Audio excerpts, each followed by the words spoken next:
Nelson எதுக்கு அடிக்க போனீங்க? வாங்கி சாப்பிட்டவங்க இந்த பொருள்னால என்ன விளைவுகள் வந்துச்சு அதை ப்ரூவ் பண்ணணும். உங்களோட பொருளை உங்க கட்சி சார்ந்தவனே வந்து சொல்லியிருக்கான். இவன் என்ன பண்ண போறீங்க? எனக்கு இப்ப சொல்லி ஆகணும். யானை பலம் பெறும் யானை கவலம். யானை பலமும் கிடைக்காது, ஒரு பூனை பலமும் கிடைக்காது. ஏன்னா இவரே ஸ்டீராய்டு போட்ட ஒரு போண்டா கோழி தான்.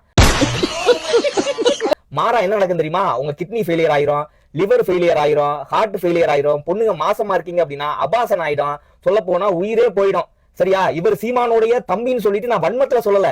இதை அதிகமா வாங்கி சாப்பிடுறதே சீமானுடைய தம்பிகள் தான். அவங்களுக்காகவும் சேர்த்துதான் நான் இதை பேசிட்டு இருக்கேன். தயவு செய்து இந்த வீடியோ ஃபாலோ பண்ணுங்க.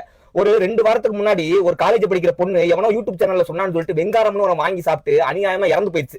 எந்த ஒரு மருத்துவருடைய பரிசோதனை இல்லாம சாப்பிட்டதுனால. நான் என்ன சொல்ல வரேன் அப்படின்னா, இவர் விற்கிற பீமவாலியோ யானை கோலமோ அதை ஒரு உணவுப் பொருள் சொல்லி விற்கிறார். அது உணவுப் பொருளே கிடையாது. இந்த வீடியோவை அந்த பச்சோந்தி தவளம் கட்டா பாக்குற அளவுக்கு அந்த நாய் வேற என்ன பிளாக் பண்ணி வச்சுட்டான். என்னைய மட்டும் இல்ல, நம்மளோட விச்சில் வாரிசே பிளாக் பண்ணி வச்சுட்டான். அந்த அளவுக்கு அந்த சுரித்தவளைக்கு அவ்வளவு பயம் போல இருக்குது. அந்த சுரித்தவளை பாக்குற அளவுக்கு ஷேர் பண்ணி ஒரு ரீபோஸ்ட் லிஸ்ட் போங்க.